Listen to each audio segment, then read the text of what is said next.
Dr. Ralph Sachs about his experiences in California in the field of public health. April 27th, 1988. Ralph, how did you happen to come to Southern California? Well, in a way, I was recruited by the Commission on Public Health here in Los Angeles. Having completed my work in the Atomic Energy Commission at Richmond, Washington, I was looking for a greater field to carry on some of the public health principles of preventive medicine through community support.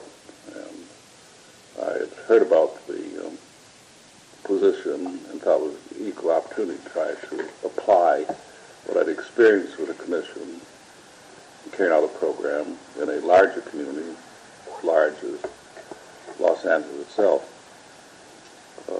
Came down for an interview with the commission. They seemed satisfied with my background and my abilities. Which was not your abilities, those to stand for themselves, but what about your background? Well, background was kind of interesting. I started out in public health back in Michigan. Having graduated during the Depression years, I took a position with a private foundation called the Cousins Foundation to examine children for eye defects, particularly visual defects, in the rural part of Michigan. Having just finished my residency in 38, it seemed quite opportune to get a paying position so I could finance my activities and obligations. I would travel throughout the state of Michigan on this eye program, and in my travels I found that could be best applied by working through health departments. And I was an itinerant physician for well on to 3 years, and I saw that maybe if I ever settled down, I'd like to be in a community where I could apply some of the public health attributes. In this 3 years, there was a period of time where I was given a fellowship in public health and went back to the University of Michigan for my public health work. And then the first position was in Midland, Michigan, where the Dow Chemical Company is located. From there, I was plucked, so to speak, by the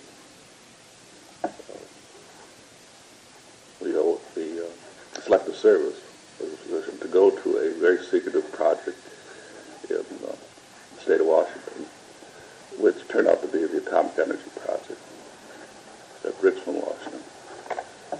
There, I was given the opportunity again to apply principles of public health. The war having ended, and I sought wider fields and came down for this opening here.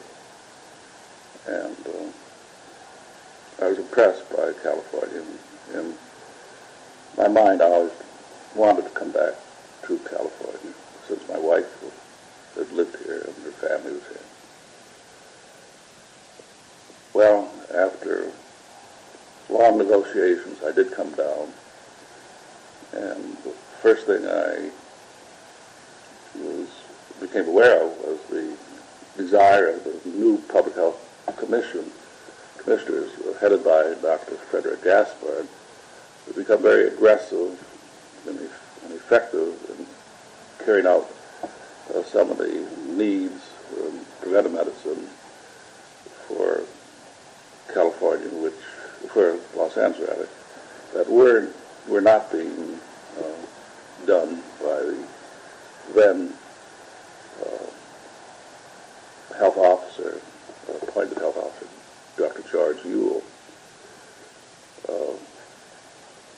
There seemed to be a lack of communication between the health officer and the commission and the commission was very pushy in terms of trying to get Dr. Ewell to come up with a program. And it turned out that what he needed was some help in trying to implement programs that are coming. It arrived about the same time, a good opportunity to do this in terms of the immunization program for polio. This goes back to the days when polio immunizations were just coming to the front, and within 2 weeks we had to mobilize a system whereby we could immunize the children and others against poliomyelitis. And we set up a system of clinics and health departments which were scattered throughout the city, and also to fill the blank spaces with trailers and fire stations and other places where we could reach the public. In this program was a matter of supplies, a matter of outreach people, a matter of community organization, a matter of facing a crisis where the incidence of polio was very high, very costly to the county, and now with this new soft vaccine, here was an opportunity to do something about preventing the spread of the disease. So that was very successful, and we dealt with not only the private practitioner through the LA County Medical Society, but also through our network of health centers. From there, we went on to implement other programs. As an example, in our tuberculosis clinics, to go on to chemotherapy, which was coming to the front, rather than a long pneumothorax type of program where the patient had to come in every week to receive some treatment. The chemotherapy program was more effective and easier to handle. So this was fed into our network.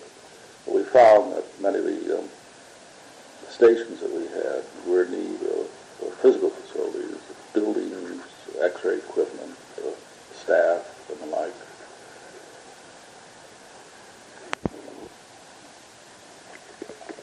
It was not an easy matter to implement our building program through Hill Burton. Most of the money was going into hospitals, but we had opportunity to point out that a preventive program through the health centers was appropriate as well as hospital beds. So through many hearings and introduction to our program through the state planning group, we were able to build, as I recall, health centers in northeast part of the town, Marengo, in the Pacoima and Canoga Park of Van Nuys area, in Wilmington, and southwest part of the city, which is on Western and Exposition. There are other implementations that we went through. Then it was a matter of equipping and getting the help for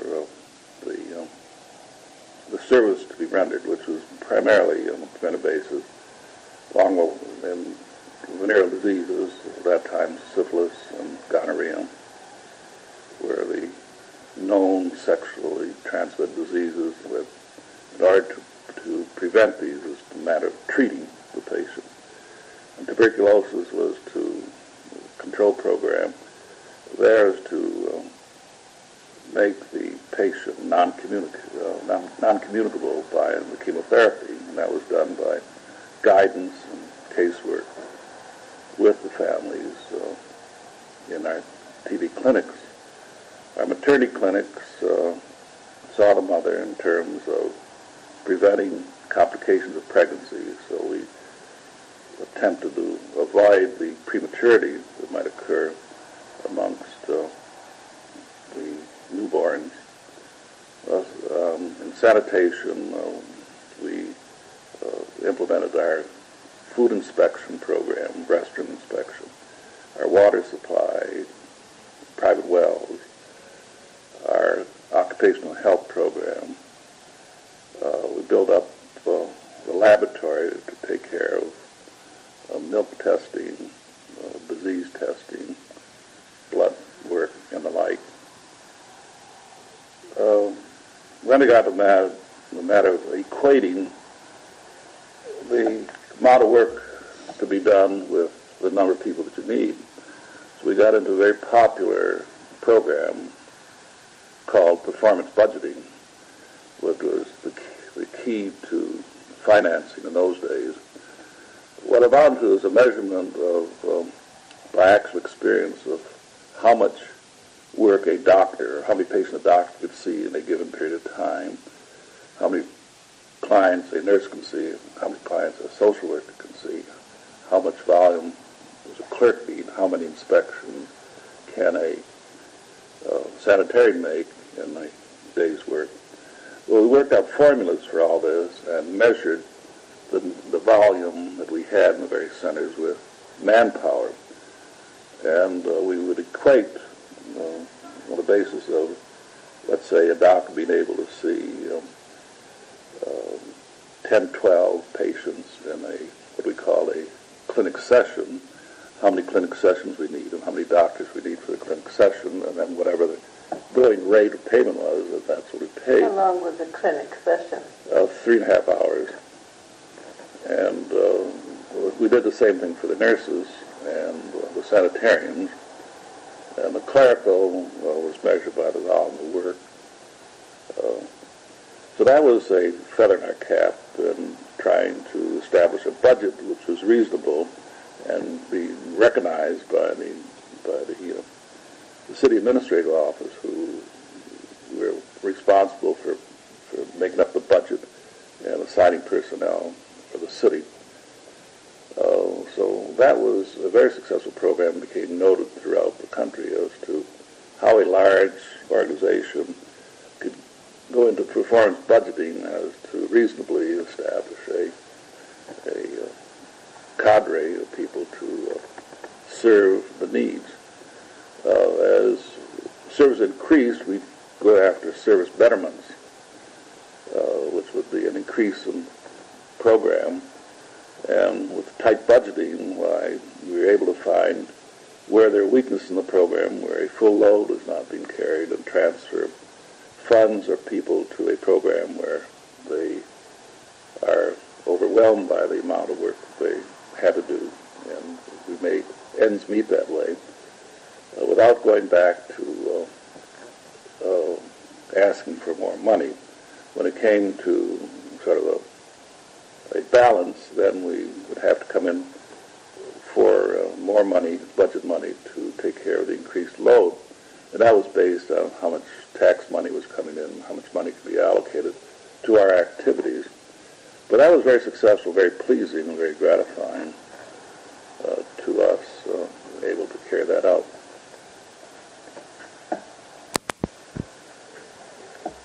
You might ask where this volume of work came from, who our clients were.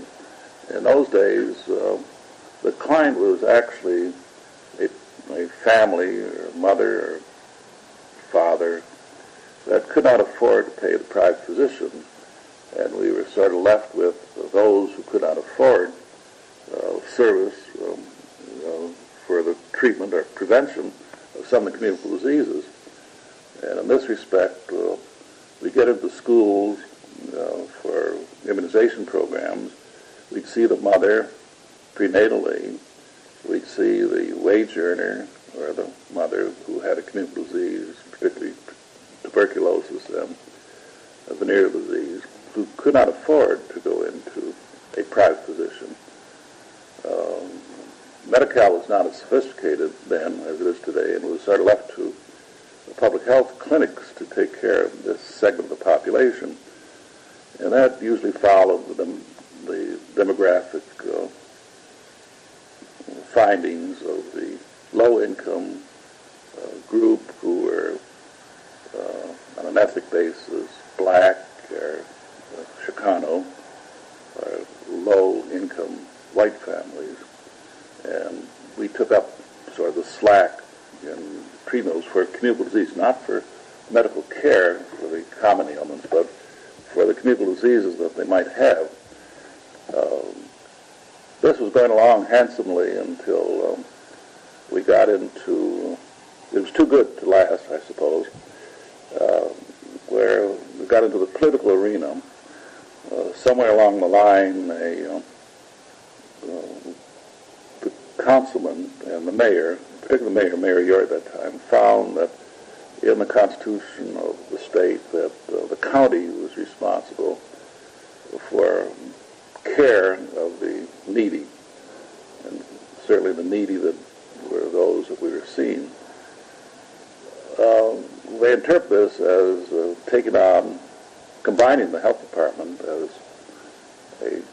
not an experiment, but a matter of efficiency. Combining city and county. And there's a furor that was raised about this, and it was a tug of war for many months. And finally, the county went over. The city thought they'd solved the problem in saving money, but it turned out that the money saving was insignificant in terms of the service to be rendered. So rather than having a system of decentralization as we had, we went into the county bureaucracy. I might mention this time the difference between a service the city had, which was delegating responsibility and accountability to a health officer in a health center who had a certain district of the city, versus the bureaucratic type of system that the county had in many other places, where a bureau chief would run a program in an area, whether the bureau chief was maternity or child health or venereal disease or tuberculosis, sort of dictate program to the health officer in a various district. What was your position in the City Health Department at the time this political furor developed? My position was executive officer. I think that one of the things that Dr. Ewell allowed was he was permissive, and we could carry on the program, and he stood back and said, "See what I've done," and it's a good program. We did have a good program. When it came to costs, sanitation, the environmental health was practically financed by a permit fee. We had programs, we got large grants in venereal disease control. It was paid for most of the work. We also brought in, through projects with the Public Health Service, projects on cancer control, on heart disease. They're interested in how we're applying our program for tuberculosis, so grants were made for tuberculosis control. So actually, I'd say offhand, without adding up the figures, that about 85% of our program was paid for by outside money. When the county took over, and they took over the basis of the emotional overlay of many of the employees that went over, and I might mention this time that the city transferred the department by a vote, by one person vote, the majority of the council was 8-7. There was a lot of sentiment about it, but it's realized now that the city lost a lot of their direct responsibility in terms of serving the councilmatic districts, where the councilman could call the health officer's district and work out programs. But the county, the absorption of the county program in terms of our people who were responsible, accountable to go into a program where they're directed by somebody else. And as time went on, there was sort of a compromise as to the activities between the bureaucratic type of way of doing things and the delegation of responsibility. This is an old rhubarb in management of public health operations, the decentralization of activities with responsibility in the health officer versus the bureaucratic type of thing. In this program, we had all levels of service, from the doctor, who is really the community disease control officer, and the administrator, the nurses, the field nurses, social workers who counsel the families, sanitarians, health educators, outreach people, and the like. So we had a good network in a community of reaching the public in terms of the services needed. That versus the county system and the bureau chief who would delegate, you shall do this by such and such schedule. And that sort of interfered with changed the atmosphere of the health officer to be on his own and to explore various ways of getting his program across.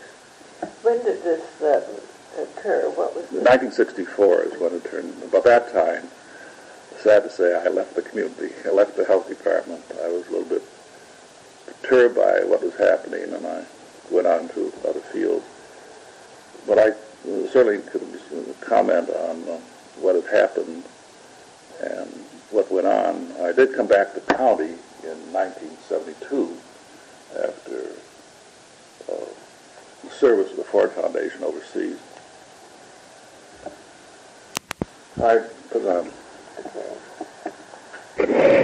With a combination of the two health departments, the city and the county, it perturbed me a great deal, and I didn't care for the way the county and their bureaucracy was running departments. Therefore, I sought other fields, and I was attracted at that time by the nursing home installations. There was the same as the Hill-Burton Act brought to the community. The health clinics, the FHA brought to the community a stimulus to build nursing homes. At that time, there was a great influx of entrepreneurs who were building nursing homes to take care of the aging, and got to be as to distribution nursing homes and the type of clientele they'd have in terms of their condition, the nursing care, and the like. I went with a private nursing home operator called United Convalescent Homes, and tried to instill the management of the nursing home through this building program a system whereby there'd be proper nursing care, proper nutrition, proper sanitation, and I got into the situation whereby, again, the impact of putting this on a private basis and payment for the services sort of barred not an ideal, but a practical way of caring for the patient. So the height of this conflict was offered the opportunity to get back into a program of health department activities through the Ford Foundation. This brought me to India, where we got into a program of trying to balance the population with the food that they could raise.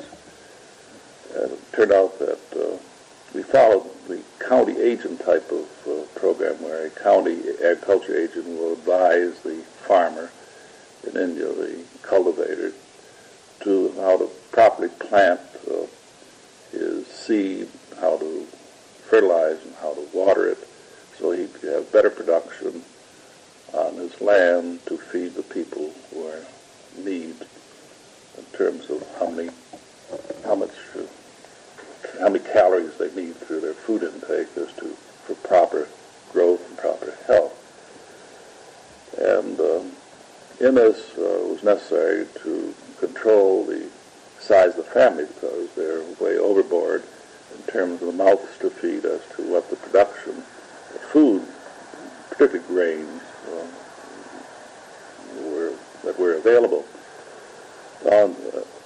The idea was to establish a system of a county agent, a health department agent, who would go to a equivalent of a county and establish a health department to protect that family and the high infant mortality rate to a size that they could handle their problems of health and nutrition and the like.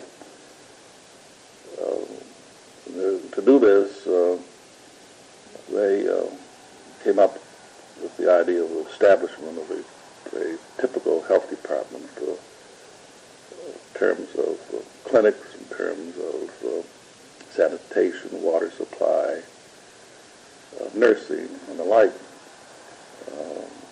to preserve that family structure, that they're not overburdened by the number of children that they're having they couldn't take care of. And in the culture in India, the boy child is necessary for the family to exist and go on. In the midst of all this, the Lippies Loop came along, which was a method by which insertion of a plastic loop into the women would prevent childbearing. This was thought to be at that time a better way of controlling the size of the family to balance with the food production and trying to establish health departments, which would be very costly compared to a few pennies that a loop would cost. So this spread throughout the province or the state like wildfire. It spread through the whole country. That the Lippies Loop was going to be the answer to it all. And it got to be use of the health set up as a means of contacting and using this family planning method as a means of protecting the family rather than some of the other health needs. And this ran through the country, in other countries in Southeast Asia, and the world, as a matter of fact, as the thing to do.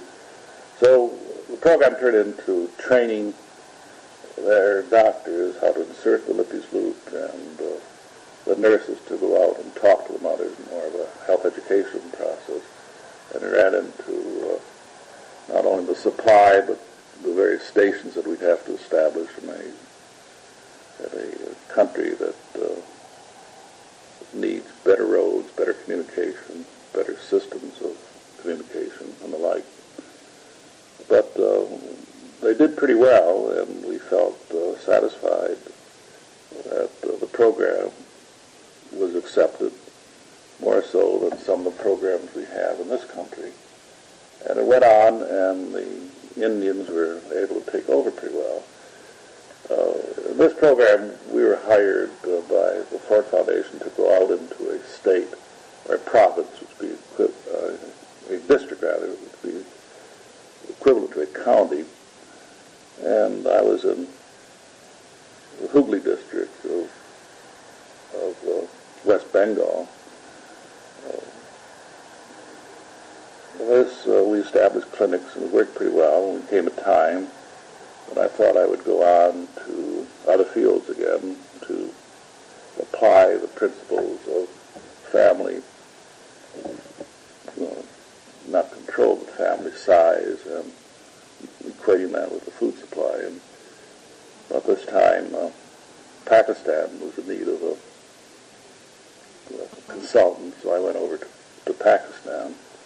I found there that they carried on the program a little differently.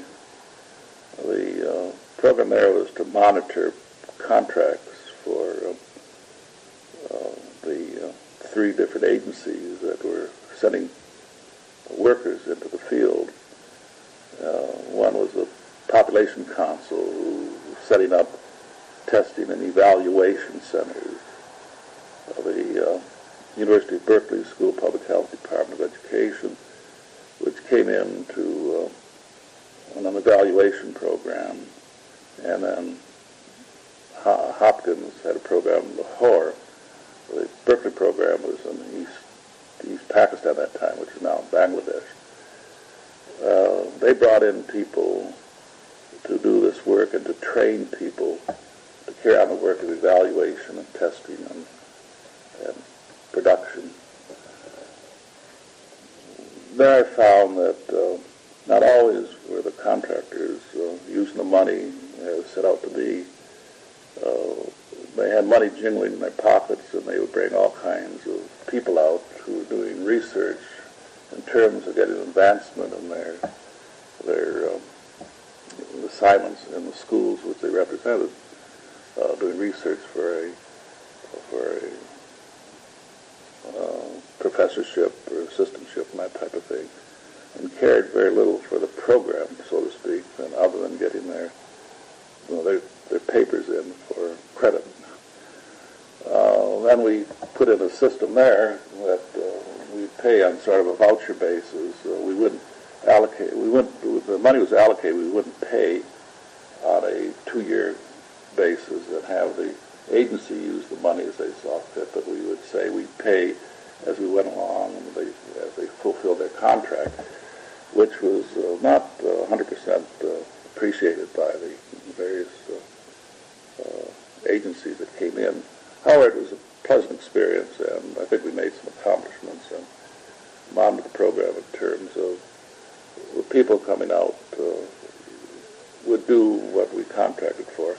Most of the people that came out, the reason the universities were involved because they had faculty that could be assigned, and that was a panel of so-called expertise that you could draw on rather than try to hire them on the outside, people to go into the program. Although the Population Council is established as a professional group who carries a lot of demographers and statisticians and the like. Their industry is with professionals, the help that they have. Well, this went on until I completed my contract and was offered the opportunity to go to the University of Hawaii and the School of Public Health Administration. And there it was a young school, and I got in there in the late 60s.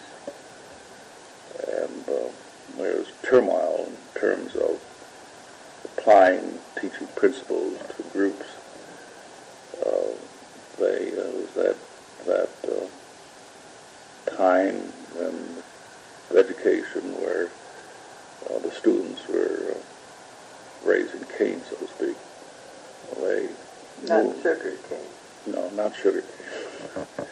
And they had answers for everything, but the bottom line was they had answers for nothing, and they turned to the people who had some experiences. At first, they didn't want to hear about this experience. They could do it better, but better was not coming to the surface at all. So they asked for help, and we went through some heartaches and headaches with them at that time. In the midst of all this, I received this experience.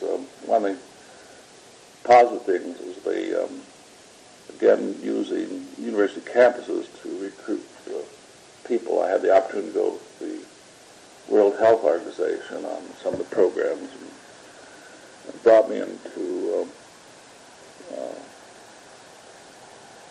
Indonesia, brought me into Thailand, South Korea, Hong Kong, other places in all the Philippines. And there it was on a consulting base to work with the governments in establishing programs, which was enlightening.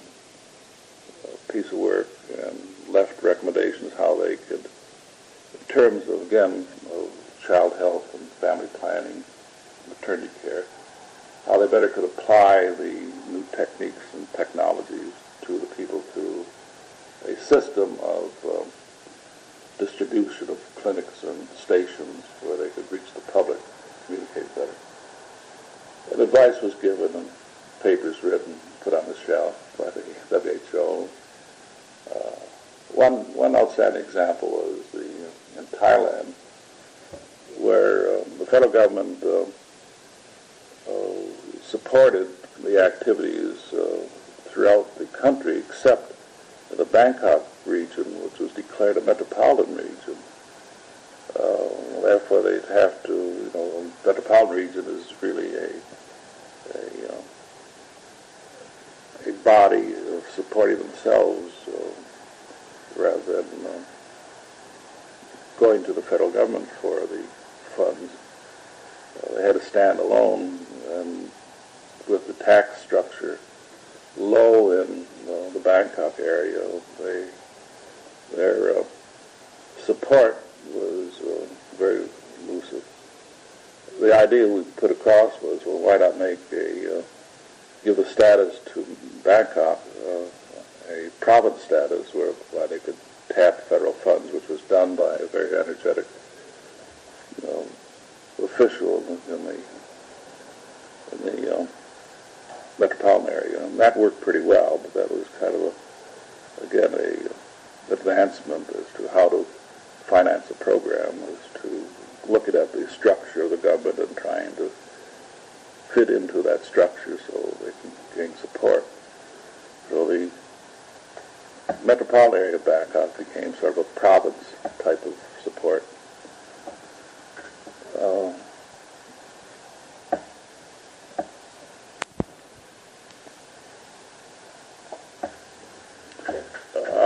When I was at the university in Hawaii, another assignment I had was to monitor a program in Guam.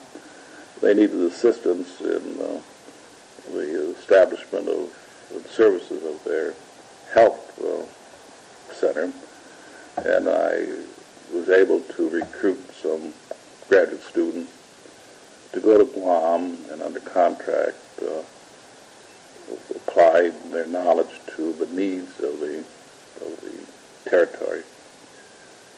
And would visit there about every 4 months to see if the program was running properly. And I also was able to establish at that time a planning group, and brought some people over as to lay plans for the needs, medical needs of the government of Guam, the territorial government. Well, with these highlights in the University of Hawaii, in the midst of trying to establish health centers throughout the islands, and each island, you must note, is equivalent to a county, and we used to try to promote activities in Maui and island of Hawaii and Oahu,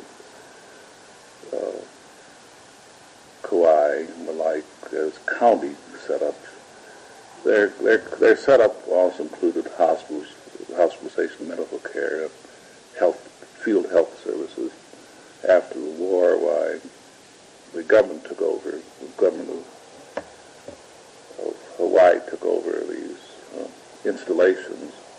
It's kind of interesting that most of the hospitals in the outlying islands are run by the government of Hawaii.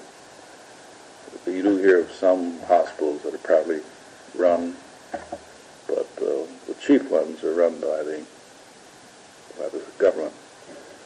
Well, as things went along, I received a call one day from my former employer, the City of Los Angeles, who was running into a problem in terms of mobilizing all the remaining medical facilities. I think we still have some. Remained in the medical facilities of the city was the receiving hospital operation, which is a structure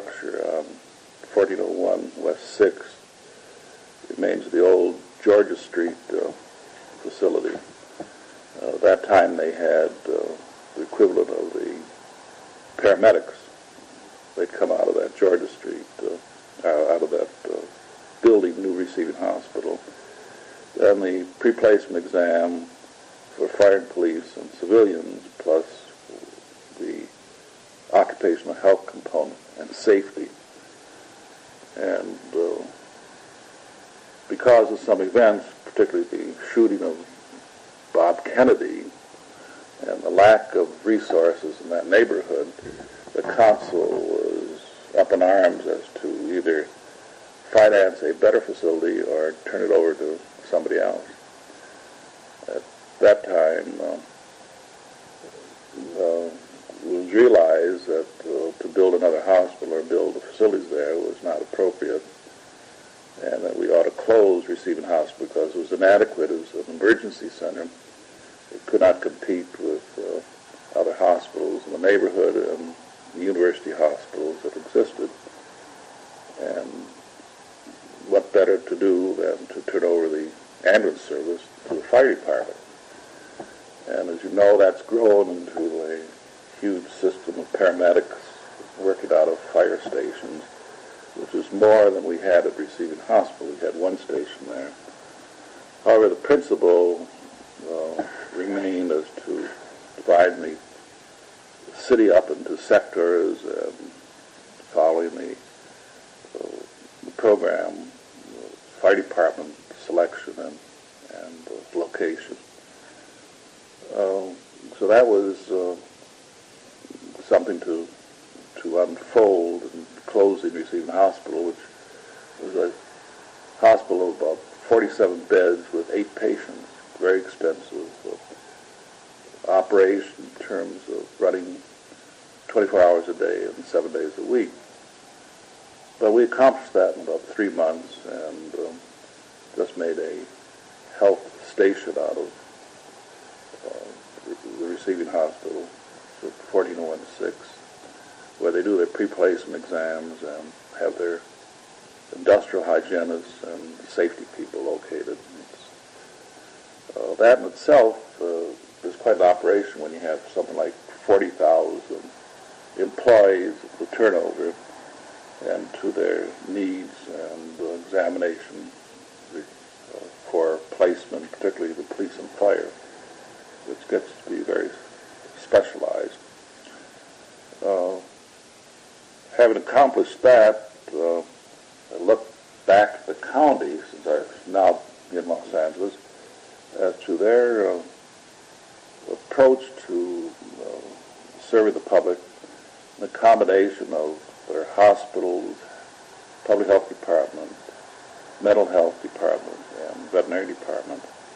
And I was attracted by the opportunity to, since their health officers retired, in 1972 to become a deputy in charge of the public health activities. For all of Los Angeles. For all Los Angeles. Now the various city departments, like Pasadena and Long Beach and so forth, have they all now come in? No. To answer that question, Pasadena remains private. They receive money on a affirmative basis, and Long Beach remains independent, and the city of Vernon remains independent. But the rest of the county is financed by LA County. The other 3 installations are under contract to provide their own services. Well, the approach that the administration had in the Department of Health Service was to have a network of health in the health centers, of primary care, which is hands-on, first call, so to speak, of a patient in need of services. And sounds like an excellent idea when the sick patient, by needs, would go to a larger center, and then the hospital, the transfer of the records, nothing other. It was great in theory, but it didn't work out for, understandably, by not furnishing the medications or first the help which was needed to see patients on a neighborhood basis and take care of the people in need in terms of doctors, nurses, drugs, and the like. When they started out, they used the funds of the public health installations, and that ran out in about 6 months.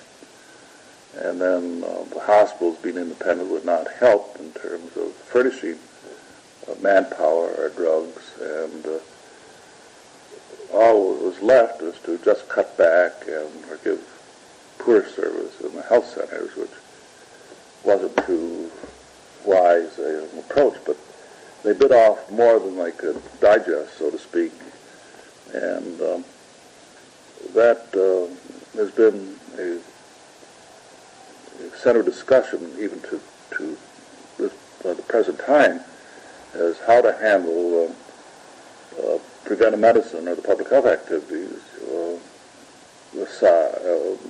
alongside with the medical care that patients need.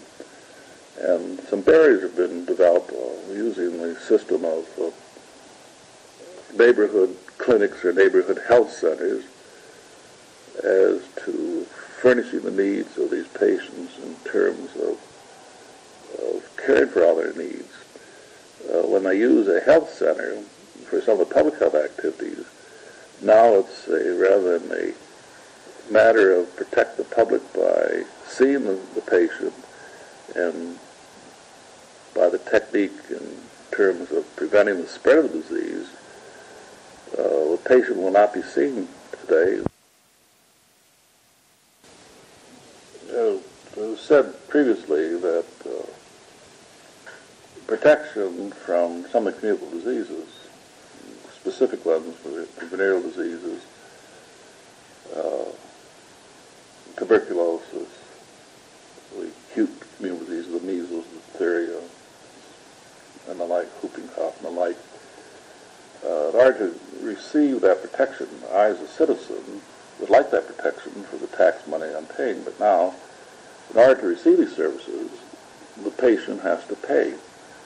That, in many instances, prevents that patient from getting the services and carrying on with the disease, which can spread from the primary source, the patient with the disease. And that was highlighted only today, which is April 27th, by Dr. Fannin, who brought out the fact that the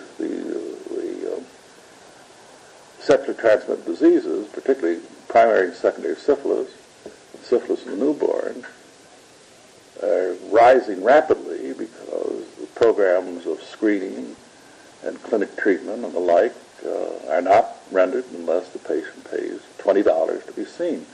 The argument will be, well, they go through sort of a means test, but in terms of controlling disease, as to what a means test as to whether they pay or not, but that's enough to scare many of the patients away and would rather carry on the disease, which can spread, than do anything about it, being treated. So there is a barrier that's been built up, and this is all on the basis of an administrative overlay that has occurred in the health department activities, and I suppose in the hospitals and the like, where the administrators have come along and dictate programs, and their thinking is in terms of paying your way rather than in terms of education and taking care of the patients who are in need in order to protect the rest of the community. I think the taxpayer pays enough for that protection, but he isn't getting it. And the administrator is now trying to dictate how to control a disease by the number of persons who are in the activity, by the difficulty in obtaining drugs, and the state-of-the-art changes from time to time in terms of some of the diseases, and the wherewithal from the department is not there. And that's causing a crisis, which I don't know whether the public will be aroused by this, or the supervisors will act, or what is to be done other than go back to some of the principles of preventive medicine. And that's about where we are today, and that activity of trying to protect the public and enhance the activities through use of personnel, use of newer drugs, and following through where the disease is spreading. Well, my career with the health department ended in '72 when I became 65 years of age. It was on the crest of a wave of investigation of nursing homes, which again was a clash of approach to betterment of nursing homes. And let me say at the outset that the nursing homes we had in '72 were not any better, any worse than the nursing homes and the scandals you read in the papers today. They are trying to maintain a level of service which is high standard without financing the application of that service. In other words, we have a ratio of nurses to patients. In order to save money, the first thing that's cut down would be nursing service. We're trying to substitute that with a lower level of care, nursing care, or by cutting the amount of money spent on food. This is really in conflict as to the patient needs versus who's going to pay for it and how. In '72, when this was first brought out to the public's attention, the approach was an educational program for the nursing homes administrators in terms of what type of help they needed for what purpose, and how to train them, how to recruit them, what to do about it, what to pay them, versus a approach that was desired at that time of police action. Go in there and inspect. You find any defects, fine, close them down, and really get tough with them. Well, that program hasn't improved the level of service one iota. What you run into in any police action, immediately you get into the courts. And when you get into the courts, you've got injunctions, lengthy delays in trial setting, and what do you do in the meantime if there is some infraction of rules and regulations? So it was about that time that I got more interested in the needs of the patient with chronic diseases and the interest in the needs of the senior citizen who occupies most of the nursing home, and the application of what resources we might have to the services for particularly the frail elderly. And the years in '72, I've spent most of my time with in that endeavor with the area agency on aging. You can stop. Since my retirement, as I mentioned, I've been active in the area agency for aging, and particularly in terms of bringing programs to the elderly. That includes the congregate feeding, meals on wheels, and that's all done by the county agency through a contract arrangement. And we look over the needs of the individual, and there's a 5-year plan which we monitor as members of the area agency council, which is called for in order to receive their funds. And we see the changes in terms of inventory and the needs of these patients. And case management has gotten to be a buzzword, which brings in a team of nurses, social workers, doctors, hospitals, and the like, as to referring to the person or agency who best can serve that patient's needs. So an inventory of the needs of the patient.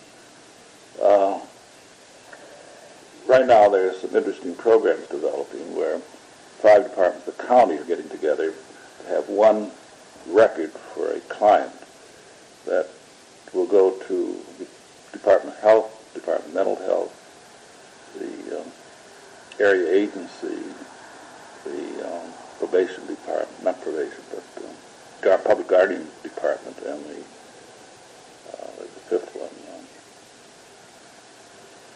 I forget it this time. But anyway, that program is there to enhance and bring together the service that patient needs. They're in the first stages of this, by bringing together the services of the 5 departments. The DPSS was the 5th department. I neglected to say that. So you have one overall record and a direction as to who is the prime mover, so to speak, in terms of that patient, and to get that service to them through whatever county support there is, and that can grow. But there, was fortunately a mandate of the supervisors, which the Department of Aging is spearheading. That comes under the Department of Community Services as part of the bureaucracy, and then they've applied for what they call a SEED program, SEED, which stands an acronym for nothing. What it is a program to follow that principle of combining the various departments and the case management approach in 5 different areas of the county. Hopefully, this will be the model for applying service and getting service to the client, and calling upon one of the 5 departments to direct their efforts towards accomplishing that need. So by serving on the board of the area agency council, which is an adjunct to the area agency, we also watch legislation, and right now we're very much interested in a California health insurance plan. At this time, it's becoming an issue, a greater issue than I think more people realize. In fact, that there's something like 4 million or 4.5 million people in the state of California who are not covered by any type of health plan, health insurance. And this is getting to be very costly, and you see ramifications of this by the difficulties that the trauma centers are in, where over 50% of those people going to the trauma centers cannot pay for the services. Therefore, the hospitals around the trauma centers are backing off. You hear this about a rise in the infant mortality rate because mothers are not being seen in the clinics where they have to put down the money or not be seen. And Medi-Cal doesn't take care of all of it until you have an illness.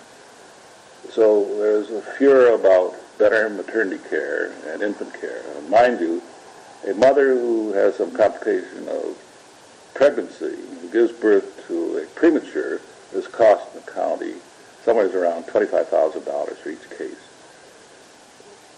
Even in this respect, our infant mortality is going up because there isn't proper care. It seems to me that a program that's paid for to get that mother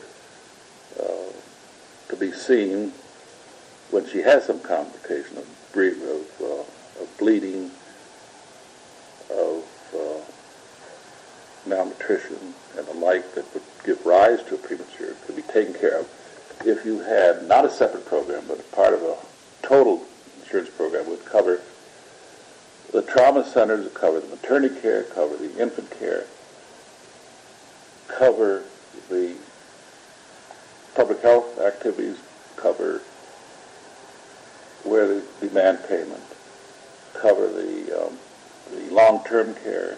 These are all items that a overall program such as the Canadian plan is put into effect, and Massachusetts recently passed this, and I hope it lights a fire to continue on throughout the United States, of a program of health insurance. So we don't have a Band-Aid program for various programs in health, that have one program that cover the needs of the person. So that's coming up in a bill called the Assembly Constitutional Amendment.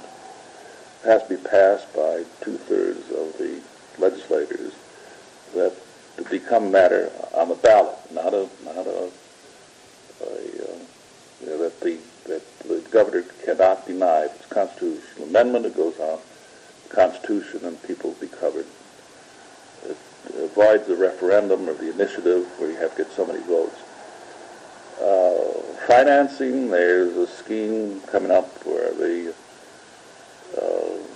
taxing the oil and gas reserves as they come out of the ground, to tax them, which never has been done in the state and done in many other states, to pay for this service to cover all residents of California. Right now, there's the elderly persons covered by Medicare. Medi-Cal is paying $5 billion for fee-for-service. The employer has program for the employee, but not in most instances, not a program for the dependents. And then you come to this huge stockpile of 4.5 million people who aren't covered by anything. So this is all aside from the immunizations and the complete care, it would include those. Include everything like a Kaiser plan for everybody. What it calls for is a commission to be established to okay plans similar to a Kaiser plan for all people. Various agencies who want to establish one would have to meet certain requirements, and the service would be paid for by a premium. If you can't afford, then the state would pay for this, and they figure it would be about $600 million thereabouts, about $1,600 per family or per person. But that can be financed through the oil severance business, which is kind of enlightening that this is getting to be very popular now, coming up with some plan, because not only the manufacturer and the politician and the person who needs services are getting beyond themselves as to how to finance this and how to get such service. So that is one adjunct of my volunteer service with the area agency, heading up the steering committee to try to get a support for this type of activity. It's very current. Another one that I get into is the Visiting Nurse Association. That's home service for patients is referred to the agency, and they have offices, 7 offices throughout the county. Don't cover all the county. There are other agencies. But they're outstanding in terms of a hospice program they have, which is financing terminal illness due to cancer by government funds. And in this, you need bereavement services for 1 year with the family, and not only service for the terminally ill. And what's left to do this, I support very much so the I Count 2 program, which is a service for group therapy type of service for children of families where there's been a death due to cancer or death of a sibling, a dear one, that these kids are bewildered by the impact of death in the family, death of a parent. So we have 2 stations that do this, and it's been very successful, but need more funds to finance this, and we continue seeking funds to help these people, and also to help the 150 or odd volunteers who are in this program who consult with families where there's cancer and hospice programs, and that's been very successful. So, and then I'm on a committee for utilization review in order to properly license the people. They have to review the case to see that the service rendered is adequate. Another activity I stay with is the Public Health Foundation, which is of interest in terms of bringing to the community things that the Department of Health Services don't see fit to do. As an example, we have the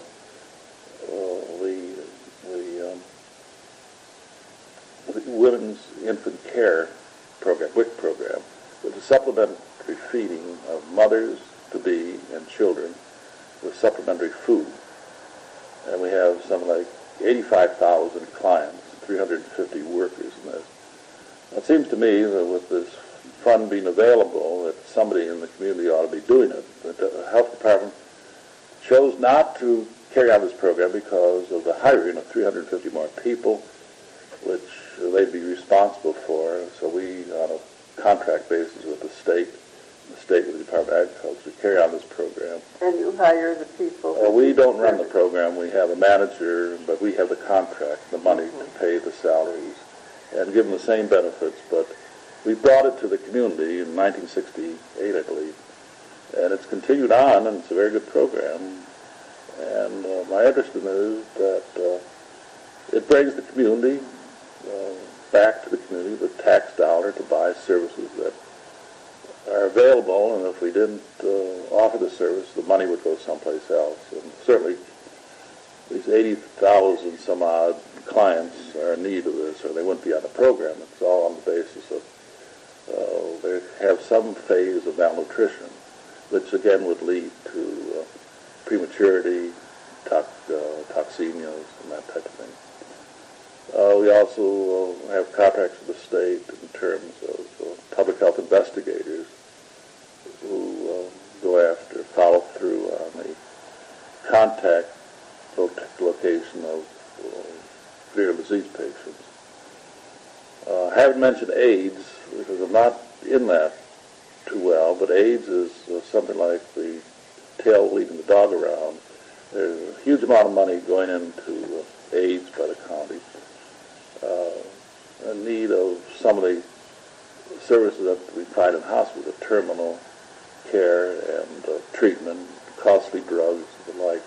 But that's a whole new service that I'm not involved in at the present time. So I go on with my volunteer time, these three enterprises, and find that it's so filling that brings me in contact with a lot of programs and gives me a lot to do in my retired years. Okay, Ralph, let's back up a little. During the years that you were with the city and the county health departments, I recall that you were active on committees in the Welfare Planning Council, Mental Health Development Commission. Could you say a word about the kinds of things you were involved in, and in particular, what you think a public health official can contribute to voluntary social agency? Well, things changed over the years. You mentioned the Welfare Planning Council. That time they were really the group that would look into the needs of the community in terms of social agencies of all types, clinics, health education.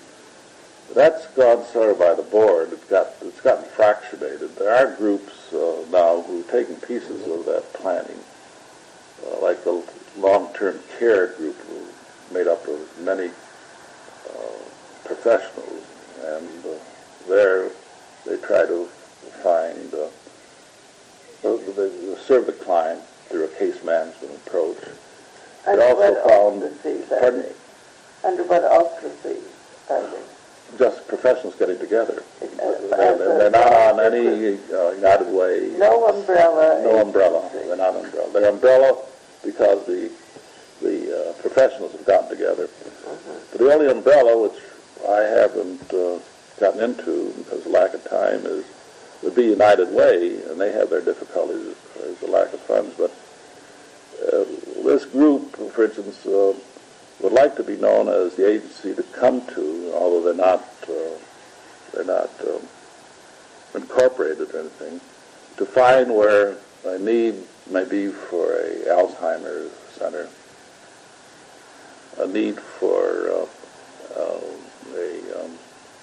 daycare type of, medical daycare type of thing, that they, through their work, would come up with locations where that is sort of a planning group in that respect, if they would be recognized. But that got, I'm trying to think of the name, but there was a group that was organized, the funds ran out with the regional planning type of thing that really supplanted the Welfare Planning Council. And then that got mixed up in politics and underfinanced, and the way it went. So the old days when a council would get together, supported, I think, in those days by United Way, if I'm not mistaken, are gone.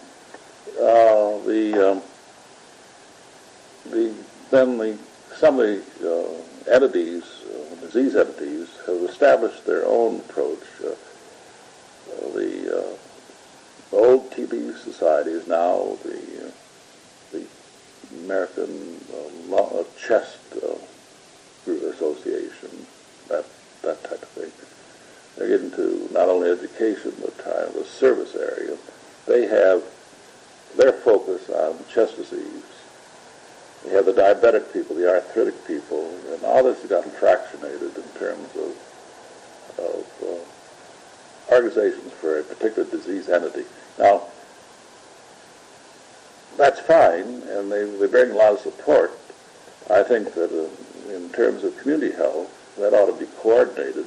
There ought to be sort of a coordinating council, which the welfare planning was at one time, a coordinating. I think it was called a coordinating council at one time. The Council of Social Agencies. That's right. They've got together, and maybe through United Way they do, but I haven't heard. They're all independent. The cancer, the heart, the diabetes, the arthritis. Whether they meet together or not, I don't know this time. But a coordinating type of thing is needed, and where best to apply your service. Now, what happens in other communities, I don't know, but here they all claim they have plenty to do in their own little dimension and carry on that way. I mentioned serving on boards. My interest, be it mental health or TB or what, was to look at the whole person with all the needs they need. And you can look at the community as a whole person. There are many needs in a community. That all these things have to be brought together in terms of the social approach to whatever that might be, to a service for the community, whether you finance it privately or but it should be there. And the pieces make up the whole. Which reminds me, as we talk here, that along with the social aspects, I had a very interesting experience when I was up at the Atomic Energy Project. There are many families there, and a dependent of one of the workers, who was a social worker, came to me and said that there's certainly, with the population we have here, some social needs. The installation at that time thought, well, everybody's working, everybody's paid for, they can take care of their own. But you got into such things as the extended family type of thing, the mother or the father coming to live with somebody who was aged, old, and in need, or unhappy. You got into factors of the children not getting along in school, conflict of parents, conflict of parents and children. And when we started looking into this, there was a great need. And so that installation, I put this gal on, and before we knew it, we had so much work. We had 6 caseworkers on. And we looked around the community. For psychiatric care and for psychological care, we would farm it out and pay for it that way. And then the casework was done by these caseworkers, and each had a pretty good caseload to such problems as mentioned before. And it was interesting to note that the worker who couldn't get along with his supervisor was not getting along with his wife, and his kid was doing badly in school. And that turned out to be about 10% of the total population, which is a figure somebody threw around. 10% of the population uses 90% of the services. And that was happening there. Of the community, we had about 10% of the population who were in trouble some way or other. And we tried to correct this, and then when we worked out a scheme whereby we could pull that worker who might be in trouble, and sort of a preventive type of thing, we said, well, all you have to do is go to his chart in the clinic, health clinic, in the hospital services, and a chart that's thicker than an inch is a man in trouble. He's going to using these services and he can't get along until the unions came in and objected to the selectivity of cases. But we didn't have to do that. There's plenty of work to do. And it's interesting enough that what we established there is the community went private, so to speak, and the government gave it up. One of the things that remains now is a mental health with caseworkers set up there, supported by the state. And I thought that was a great accomplishment when they saw the needs, and it's quite a good establishment, a mental health establishment in this area of the state. So that was interesting. When you're dealing with people, you're dealing with problems. I think in the broad aspect, the health officer ought to be aware of this and apply his help in trying to coordinate all this. If it isn't done by health, it's done by somebody in the town with whom the health officer can cooperate. You don't see much of that anymore. And everybody has got their own job, and they're so overwhelmed by the work that it just doesn't work out. We've got a split community. How to bring them together, I don't know this time. Well, it may be that when we have finished the series of oral histories, we'll find a pattern for bringing them together. Well, that has to be equated to something. Well, Ralph, thank you very much. I think you make a real contribution in giving us this rundown on you and health.